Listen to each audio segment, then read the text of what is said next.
जो गति ग्रह गजेंद्र की, सो गति भई है आज। बाजी जात बुंदेल की, बाजी राखो लाज।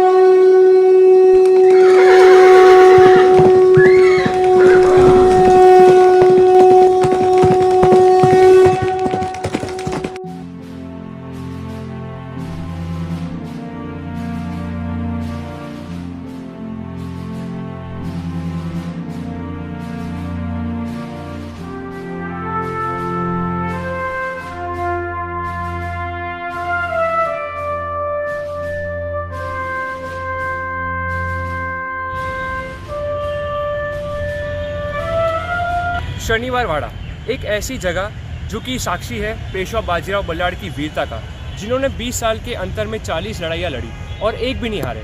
और यही वो शनिवार वाड़ा है जो कि हमें कहता है कि कितना वीर था मेरा पेशवा। तो आइए अंदर जाते हैं और जानते हैं इतिहास शनिवार वाड़ा का।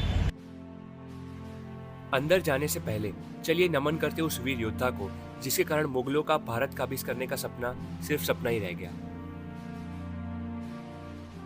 तो इस वक्त मैं खड़ा हूँ पेशवा बाजीराव बल्लाळ के स्मारक के नीचे, जो कि शनिवार वाड़ा के ठीक बाहर ही बना हुआ है और इसके ठीक सामने हमारा प्यारा तिरंगा भी लहरा रहा है। तो सबसे पहले पेशवा बाजीराव बल्लाळ को नमन करते हैं, जिनके कारण मराठा साम्राज्य अपनी चरम सीमा पर पहुँच गया था। अटक से लेकर कटक तक मराठा साम्राज्य का एक ही रंग दिखता था, जो कि था भगवा। मैं सच बता रहा हूँ, इस स्मारक के नीचे आकर मुझे बिल्कुल ही अलग महसूस हो रहा है, क्योंकि जिस भी व्यक्ति को इतिहास से प्रेम होगा, छत्रपति शिवाजी महाराज के इतिहास से प्रेम होगा और स्वयं उनसे प्रेम होगा, वो व्यक्ति ज़रूर इधर आकर कुछ अलग ही फील कर पाएगा। क्योंकि वो छत्रपति शिवाजी महाराज की ही नींव थी, जिसके कारण मुग़ल अपनी सत्ता भारत में पकड़ उनकी नहीं बना पाए और आगे जाकर पेशवाओं ने उनकी लेगेसी को कंटिन्यू किया। और छत्रपति शिवाजी महाराज का जो सपना था कि हिंदू राष्ट्र बनना चाहिए, हिंदू राष्ट्र मतलब सारे जाति धर्म के लोग एक ही राष्ट्र में रहने चाहिए, लेकिन किसी एक धर्म पे वो अपना डोमिनेंस ना दिखाए। तो उनका ये सपना पूरा हुआ पेशवा बाजीराव बल्लाळ की इस जीत के साथ। तो अब आगे जाते हैं और इस अद्भुत और भव्य शनिवार वाड़ा का इतिहास आगे जानते हैं। तो दोस्तों, मेरे पीछे जो आप देख रहे हो ये है शनिवार वाड़ा का मुख्य द्वार, और इसका जो डायरेक्शन है वो दिल्ली की तरफ है, यानी कि उत्तर की तरफ है। और क्योंकि पेशवा मीन्स जितने भी पेशवा थे, बाजीराव थे, उनके बाद भी जितने भी पेशवा रहे, उन सारों का ध्येय यही था कि हमें दिल्ली को काबिज करना है। इस ध्येय के साथ पेशवा लड़े थे और इसलिए इस दरवाजे का नाम रखा गया था दिल्ली दरवाज़ा, क्योंकि इसकी डायरेक्शन उत्तर की तरफ है।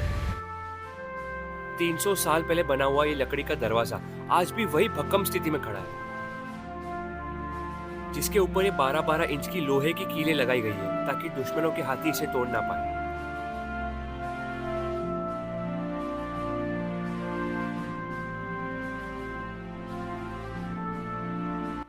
अभी मैंने इस शनिवार वाड़ा के मुख्य द्वार से अंदर एंट्री ली और पर पर्सन का 25 रुपीज़ टिकट का प्राइस है।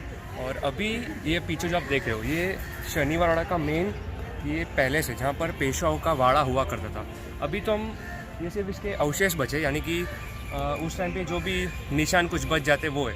इसके अलावा यहाँ पर ऐसा बोला जाता है कि इसके सराउंडिंग में ऐसे बहुत सारे पैलेस हुआ करते थे जिसकी हाइट 7 से 8 मंजिली ऊंची हुआ करती थी, यानी कि 7 to 8 फ्लोर्स। और सारा पूरा की पूरा लकड़ी का बांधकाम था। और यहाँ पर 1828 में इतनी बड़ी भीषण आग लगी कि जितना भी वाड़ा था जो कि लकड़ी का बांधकाम था वो सब जल के राख हो गया। और आज हमारा नसीब इतना ख़राब है कि हमें सिर्फ इसके अवशेष देखने को मिलते हैं। और जितने भी ये पत्थरों के कामकाज है ना, वो अभी भी शिल्लक है, जिसको आज हम देख सकते हैं। जैसे कि महादरवाजा है, इसके आगे नगर खाना है, तो वो सब अभी भी है, लेकिन जो लकड़ी का कामकाज हुआ करता था वो सब जल के राख हो गया। शनिवार वाड़ा में 3 बार आग लगी थी, लेकिन जो आग तीसरी बार 1828 में लगी वो सबसे भीषण आग थी, जिसमें सारे वाड़े जलकर राख हो गए। तो मेरे पीछे आप जितना भी ये पूरा एरिया देख रहे हो ना, ये सभी जगह वाड़ा हुआ करता था पेशवाओं का। और हम आज की डेट में सोचते हैं कि यार ये शनिवार वाड़ा हम लोग इतना फेमस है, हम लोग जाते हैं, यहाँ पर कुछ है तो नहीं, लेकिन इसकी भव्यता उस ज़माने में सोचो कितनी हुआ करती थी, जब यहाँ पर वाड़ा हुआ करता था, शिल्लक था, लकड़ी का बांधकाम। अब बाजीराव मस्तानी जैसी मूवीज़ में देख सकते हो कि एक हमें झलक देखने को मिलती है कि उस ज़माने के पेशवाई के एरा में उनके बांधकाम कैसे हुआ करते थे। या फिर छत्रपति शिवाजी महाराज का उदाहरण ले लीजिए, उनके गढ़ किले कितने भव्य हुआ करते होंगे। आज सिर्फ हम पत्थर, दगड़, माटी यही सब देख पाते हैं, लेकिन जो है सो है अभी आगे एक्सप्लोर करते हैं। ये जो पूरा एरिया है ना, वहाँ पर वाड़ा हुआ करता था और बीच में ये कारंजे म्हणजे फाउंटेन्स बनाए गए थे, वो भी मैं आपको दिखाता हूँ।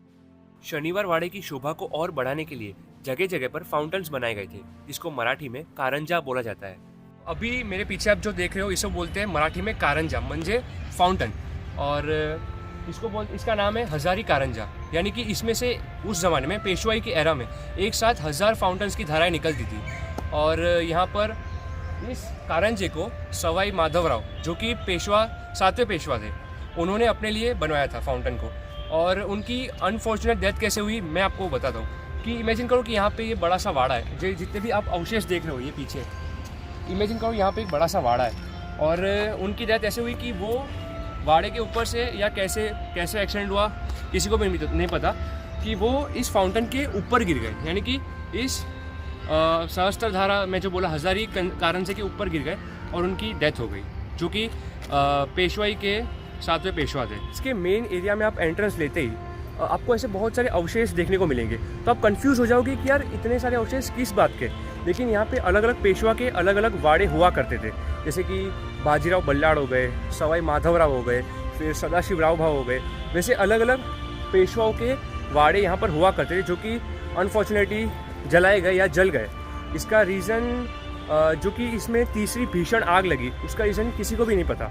लेकिन ऐसा माना जाता है कि ये ब्रिटिशों के कारण हो सकता है, क्योंकि उस टाइम पे ये शनिवार वाड़ा ब्रिटिशर्स के हाथ में था, तो मे बी उन्होंने जलाया गया, मीन्स उनके द्वारा जलाया गया होगा। आगे जाने के बाद हमें एक ऐसी वास्तु के अवशेष देखने को मिलते हैं जिसका संशोधन आज तक नहीं हुआ कि ये किसके वाड़े के अवशेष है। शनिवार वाड़ा के बारे में जो सबसे फेमस बात है कि ये जो वाड़ा है ये हॉन्टेड है। किसके वजह से? नारायण राव पेशवा, जो कि पेशवा बाजीराव प्रथम के पोते थे, यानी कि उनके ग्रैंडसन थे, और उनको इस वाड़े में उनकी हत्या की गई थी। और ये वाक़या तो आपने ज़रूर सुना होगा कि काका मला वाचवा, यानी कि काका मुझे बचाओ, क्योंकि यहाँ पर आधी रात को नारायण राव पेशवा की हत्या की गई थी, उनके चाचा जो कि रघुनाथ राव थे। तो ये जो पीछे मेरे आप दरवाज़ा देख रहे हो, इसका नाम है नारायण दरवाज़ा, यानी कि नारायण गेट। और ऐसा माना जाता है कि आधी रात को जब उनकी हत्या हुई तो इसी दरवाजे से उनके पार्थिव शरीर को, यानी कि उनकी डेड बॉडी को ले जाया गया था। तो उसके बाद से इस दरवाजे को नारायण गेट से उस नाम से जाना जाता है। तो आगे जाके देखते हैं कि ये गेट कैसा है, और उसके वो जो शिलालेख है, जो कि आर्कियोलॉजिकल डिपार्टमेंट ऑफ इंडिया के द्वारा लगाई जाती है जितने भी वाड़े हैं, तो वो हम जाके रीड करते हैं और उसके ऊपर क्या एडिशनल डिटेल्स मिलती है वो देखते हैं।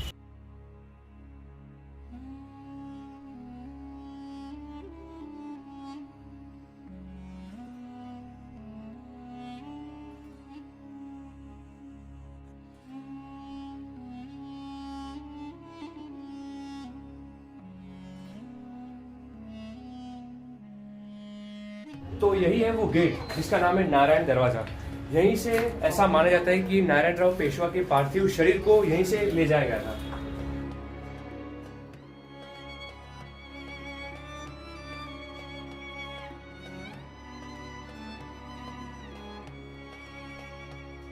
और एक चीज़ जो कि मैं ये क्लियर करना चाहता हूँ कि ऐसे बहुत सारे लोग हैं जो कि ये क्लेम करते हैं कि अमावस्या की रात को यहाँ पे आवाज़ आता है कि काका मला वाचवा, और लोग ऐसा मानने लगते हैं कि यहाँ पर नारायण राव पेशवा का भूत भटकता है। तो बहुत सालों पहले एक मूवी आई थी जिसका नाम था रामशास्त्री। तो उसमें ये सीन दिखाया गया था कि जिस तरह हम अपने माइंड में लेके चलते हैं ना कि ऐसा ऐसा हुआ था हिस्ट्री में कि नारायण राव पेशवा बचने के लिए अपने चाचा जी को बुलाते कि काका मला वाचवा, मुझे बचाओ। तो ये पूरा सीन एक मूवी से एक मूवी में दिखाया गया था जिसका नाम था रामशास्त्री। उसको यूट्यूब पे भी देख सकते हो। तो उसके कारण लोगों ने उसको अपने दिमाग में ढकेलना चाहा, और ऐसे ऐसे बात ये स्प्रेड होती गई। अभी मैंने तो कुछ ऐसा एक्सपीरियंस किया नहीं है, मैं कुछ बोल नहीं सकता कि सच है कि झूठ है, लेकिन यहाँ के जो गाइड्स हैं, यहाँ के जो इतिहास के संशोधक हैं, ये सब यही बात बोलते हैं। मैं किसी की भी बात को डिसरिस्पेक्ट नहीं कर रहा, मैं सच नहीं जानता, मुझे कुछ भी नहीं पता, लेकिन यहाँ के जो गाइड और स्कॉलर्स कहते हैं, मैंने उसी बात को दोहराया है। फिर हम नारायण दरवाजे से ऊपर चढ़कर शनिवार वाड़ा की इस दीवार पर आ गए, जिसको मराठी में तटबंदी बोला जाता है, जहाँ पर उस जमाने में सैनिक 24 घंटे यहाँ पर खड़े रहते थे। ये दीवारें इतनी ऊंची हैं कि कोई भी सैनिक एक साथ पूरे वाड़े पर नजर रख सकता है।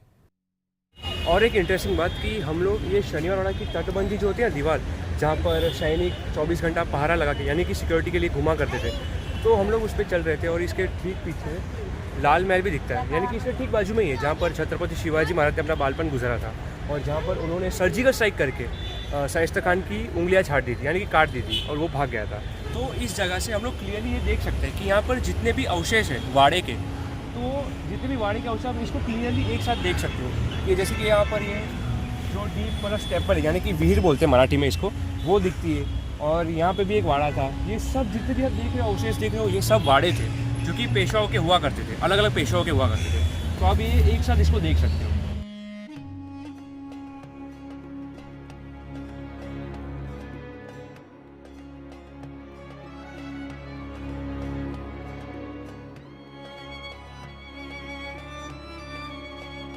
तो इस दीवार पे चलते चलते ये एक नीचे मीन्स एक पर्टिकुलर गैप पे ऐसे रास्ते बनाए गए जो कि सैनिक होते हैं वो नीचे जा सकते हैं। तो हम लोग भी अभी इसी रास्ते से नीचे जाएंगे और एक प्लेस है जो कि हम आपको दिखाते हैं।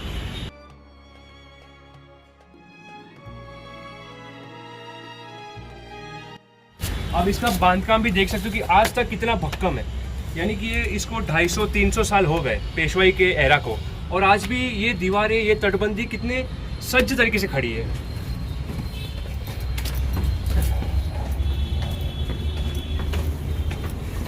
और इस दीवार से नीचे उतर के यहाँ पर एक दरवाज़ा लगता है, इसका नाम है खिड़की दरवाज़ा।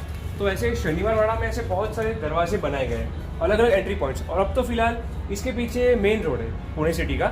तो अभी तो इसके फिलहाल वो ज़माने में मैदान, खुले मैदान हुआ करते थे, तो इसी वजह से अलग अलग एंट्री पॉइंट्स रखे थे इस किले में।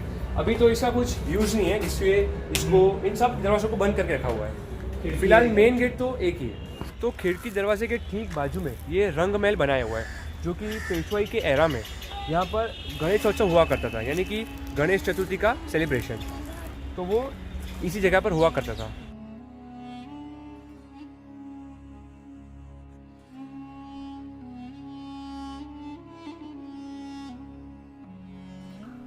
शनिवारवाड़ा की इस दीवार पे घूमने के बाद हम आ गए वापस उसी स्पॉट पे जहाँ पे हमने शुरुआत की थी, जो कि है नगर खाना।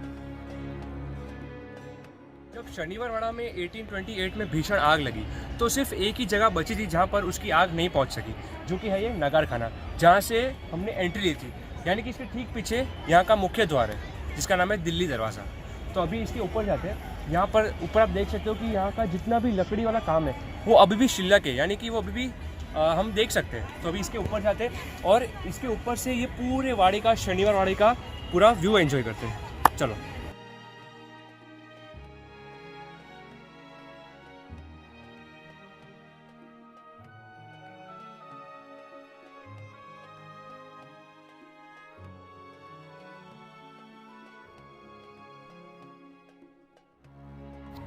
नगार खाने में पहुंचने के बाद आप यहाँ से पूरे शनिवारवाड़ा का व्यू देख सकते हो, और इमेजिन कीजिए कि उस जमाने में जब यहाँ पे पेशवाओं के वाड़े होते होंगे तब वो कितने ब्यूटीफुल और भव्य लगते होंगे।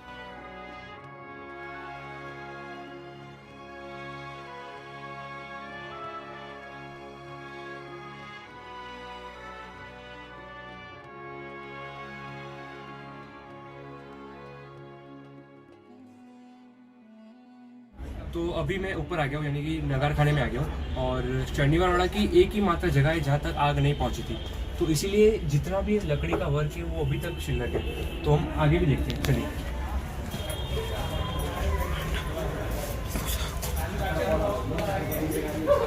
जितना भी लकड़ी का काम आप देख रहे हो ना, सभी पेशवा के रहेगा।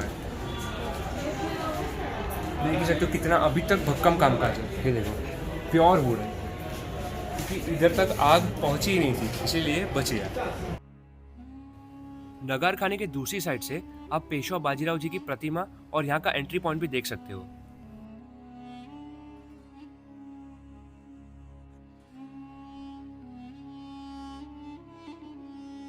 मैं वापस इस स्मारक के पास आ गया हूँ, जो कि शनिवारवाड़ा के ठीक बाहर बना हुआ है, जो कि पेशवा बाजीराव बल्लाळ जी का है। और ये पूरा शनिवारवाड़ा तो हम लोग ने घूम लिया। तो अब हम जाएंगे लाल महल में, जहाँ पर छत्रपति शिवाजी महाराज ने अपना बालपन गुजारा था और जहाँ पर उन्होंने सर्जिकल स्ट्राइक करके शाइस्ता खान की उंगलियां काट दी थी। शनिवारवाड़ा के ठीक बाजू में ही लाल महल है, जहाँ पर हम आसानी से चल के भी जा सकते हैं।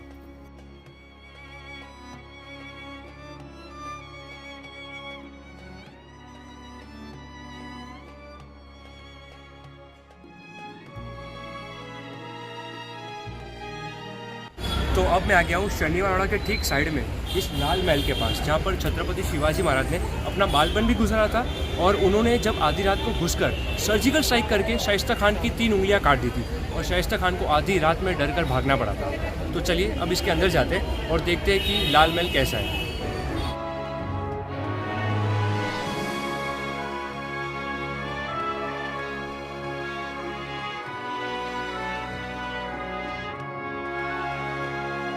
तो दोस्तों, लाल महल के अंदर बहुत ज़्यादा फ़ोटोज़ और वीडियोग्राफी करने की परमिशन तो नहीं है, लेकिन जिन लोगों को इस जगह का इतिहास मालूम नहीं है तो मैं उनको शॉर्ट में समझाता हूँ कि जब छत्रपति शिवाजी महाराज छोटे थे और वो शिवनेरी से पुणे शिफ्ट हुए, तब वो और जीजाबाई वो दोनों यहीं पर रहते। यानी कि इन शॉर्ट छत्रपति शिवाजी महाराज का बालपन बहुत साल इसी लाल महल में गुजरा है।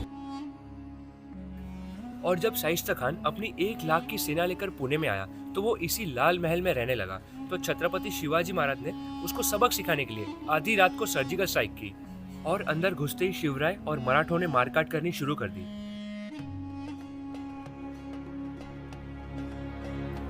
और आवाज सुनते ही जैसे ही शाइस्ता खान डर के मारे खिड़की के बाहर कूदने लगा, तभी छत्रपति शिवाजी महाराज ने उसकी 3 उंगलियां काट दी।